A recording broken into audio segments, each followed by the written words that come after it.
कक्षा नौवीं की स्टूडेंट फाइल ये आपका विषय गणित के सितंबर महीने का मासिक टेस्ट पेपर लेके आ चुके हैं। आप लोग बहुत सारे यहाँ पर कमेंट कर रहे थे कि सितंबर महीने के मासिक टेस्ट पेपर लाओ, तो इस वीडियो में हम आपका विषय गणित कंप्लीट करने वाले हैं और साथ ही आपको कक्षा नौवीं के सही विषय के जो मासिक टेस्ट पेपर है वो आपको हमारे चैनल पर मिल जाएंगे, हमने अपलोड कर दिए हैं। ठीक है, और साथ ही 20 अंक लाना चाहते हैं तो इस वीडियो को ध्यान से देखिएगा और इस वीडियो को आपको अपने दोस्तों तक जरूर शेयर करना जिससे वो भी 20 में 20 अंक ला सके। और चैनल को सब्सक्राइब जरूर कर लीजिएगा क्योंकि आपको अर्धवार्षिक परीक्षा के पेपर भी इसी चैनल पर मिलने वाले हैं। समय आपका 1 घंटे रहने वाला, ठीक है, और पूर्णांक आपका 20 अंक का रहेगा। तो चलिए जो आपका विषय गणित का टेस्ट पेपर है वो देख लेते हैं। निर्देश आता सही प्रश्न हल करना अनिवार्य है। फिर दूसरा आता प्रश्न के लिए आवंटित अंक उनके सम्मुख अंकित है। फिर तीसरा आता प्रश्न क्रमांक 1 से प्रश्न क्रमांक 5 तक वस्तुनिष्ठ प्रश्न है और चौथा आता प्रश्न क्रमांक 6 से प्रश्न 9 तक प्रत्येक प्रश्न में आंतरिक विकल्प दिया गया है। तो आपके आते सही विकल्प चुनकर लिखिए जो कि आपके 2 नंबर के रहेंगे। तो पहला आता बिंदु 0,4 स्थित होगा, तो आपका आता है x अक्ष पर और बात y अक्ष पर, साथ मूल बिंदु पर और दाता प्रयुक्त में से कोई नहीं। तो बिंदु 0,4 स्थित होगा तो इसका आंसर आपका रहने वाला है, ठीक है, y अक्ष पर। फिर आपका यहाँ पर दूसरा आता सिंधु घाटी सप्ताह में प्रयुक्त ईंट की लंबाई चौड़ाई, ठीक है, लंबाई अनुपात चौड़ाई अनुपात ऊंचाई के लिए अनुपात था। तो आपका इसका ए ऑप्शन आता है 1:2:3 और बी आता 3:2:1 और सी आता 4:2:1 और डी आता 1:2:4। तो जो आपका यहाँ पर दिया गया सिंधु घाटी सप्ताह में प्रयुक्त ईंट की लंबाई चौड़ाई ऊंचाई के लिए अनुपात था, तो इसका आंसर आपका 4:2:1 हो जाएगा। फिर दूसरा आता रिक्त स्थानों की पूर्ति कीजिए जो कि आपके 2 नंबर के रहेंगे। पहला था बिंदु 7-6 की कोटि का मान, तो इसका आपको कोटि का मान बताना है, तो इसका कोटि का मान -6 हो जाएगा। और जो आपका आता निर्देशांक अक्ष तल को 4 भागों में बांट देते जिन्हें डोनर कहा जाता है। तो यहाँ पर निर्देशांक अक्ष तल को 4 भागों में बांट देते जिन्हें, ठीक है, आपका चतुर्थांश कहा जाता है। चतुर्थांश आपका इसका राइट आंसर हो जाएगा। और फिर आप यहाँ पर देख लीजिए सही जोड़ी मिलाई जो कि आपकी 2 नंबर की रहेंगी। तो आपका पहला आता है एक्स अक्ष का समीकरण, तो इसको आपको मैच कर देना है, ठीक है, यहाँ पर 0 से। और दूसरी आती 2 चरों वाले रैखिक समीकरण का मानक रूप, तो इसको आपको मैच कर देना है यहाँ पर ax + by + c = 0 से, ठीक है। इस तरह से आपकी सही जोड़ी भी कंप्लीट हो जाती हैं। अब प्रश्न 4 आता है एक वाक्य के शब्द में उत्तर लिखिए जो कि आपके 2 नंबर के रहेंगे। तो आपका पहला आता बिंदु 4-5 एक्स अक्ष से कितनी इकाई की दूरी पर है, तो आपको बताना है, इसका आंसर रहेगा 5 इकाई। 5 इकाई आपका यहाँ पर इसका आंसर हो जाएगा। और जो आता है यदि x/3 बराबर 2/7 हो तो x का मान ज्ञात कीजिए, तो इसमें आपका x का मान कितना रहेगा, x का मान आपका 6/7 हो जाएगा,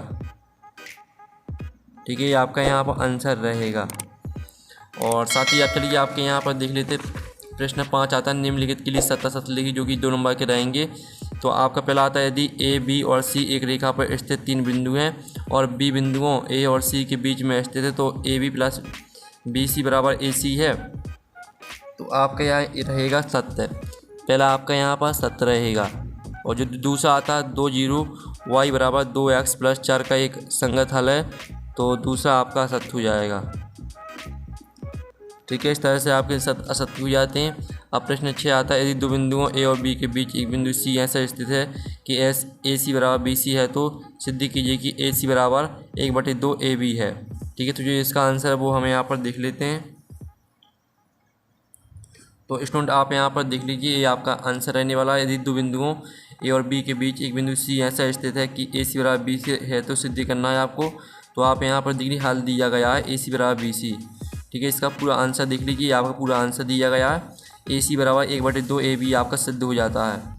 फिर आपका यहाँ पर आता है इसका अथवा यूक्लिड की दूसरी अवधारणा आपको लिखनी है। तो ये आपकी यूक्लिड की दूसरी अवधारणा दी गई, एक शांत रेखा को अनिश्चित रूप से बढ़ाया जा सकता है, ये आपकी यूक्लिड की दूसरी अवधारणा हो जाएगी। और फिर आपका यहाँ पर आता है यदि x = 2 y = 1 है तो 2x + 3y = के का मान निकालना है आपको, ठीक है। एक्स वाई के मान दिए हैं तो आपको एक्स वाई के मान इस समीकरण में रख देना है, तो के का मान आपका आ जाएगा, ठीक है। हम आपको इसका आंसर दिखा देते हैं। तो आप यहाँ पर देख लीजिए आपका 7वें प्रश्न का आंसर रहेगा, इसमें आपका के का मान 7 आ जाएगा, ठीक है। तो ये आपका 7वें प्रश्न का आंसर हो जाता है। और जो आपका 7वें का अथवा आता है यदि बिंदु 3 4 समीकरण 3y = AX प्लस 7 की आलेख पर स्थित है तो A का मान ज्ञात कीजिए। तो इसमें आपको A का मान निकालना है, तो आप यहाँ पर देख लीजिए A का मान आपका A बराबर 5/3 ये आपका आंसर रहने वाला है। ठीक है, आप यहाँ पर देख लीजिए। और साथ ही आपका यहाँ 8वां क्वेश्चन आता है, बिंदु 1 2 -5 3 4 -5 4 0 -5 0 0 2 किस चतुर्थांश में है या किस अक्ष पर स्थित है। तो इसका आंसर आपको बता देते हैं हम। ठीक है, तो आप यहाँ पर देख लीजिए, ये आपका यहाँ पर दिया गया है। जो आपका बिंदु 1 2 है वो आपका प्रथम चतुर्थांश में है, और -5 और 3 आपका द्वितीय चतुर्थांश में है, और 4 -5 आपका चतुर्थांश में है, और 4 0 आपका x अक्ष पर है, -5 0 आपका x अक्ष पर है, और 0 2 आपको y अक्ष पर है। ठीक है, आपके आंसर हो जाते हैं। फिर आप यहाँ पर 9वां प्रश्न देख लीजिए। देखिए समीकरण आपका x माइनस y बटे में 5 - 10 बराबर 0 को ax plus by plus c बराबर 0 के रूप में व्यक्त कीजिए एवं a b और c के मान ज्ञात कीजिए। तो चलिए इनके आंसर हम यहाँ पर देख लेते हैं। तो ये आपका 9वें प्रश्न का आंसर रहेगा। दी गए समीकरण को ax plus by plus c बराबर 0 के रूप में लिखने पर तो a का मान आपका 1 आ जाएगा, b का मान -1/5 और c का मान -10 आ जाएगा। ठीक है, फिर इसका अथवा आता कि संख्या में 16 जोड़ने पर वह संख्या की 3 गुना हो जाती है, संख्या ज्ञात कीजिए। तो इसका अथवा का आंसर भी देख लेते हैं।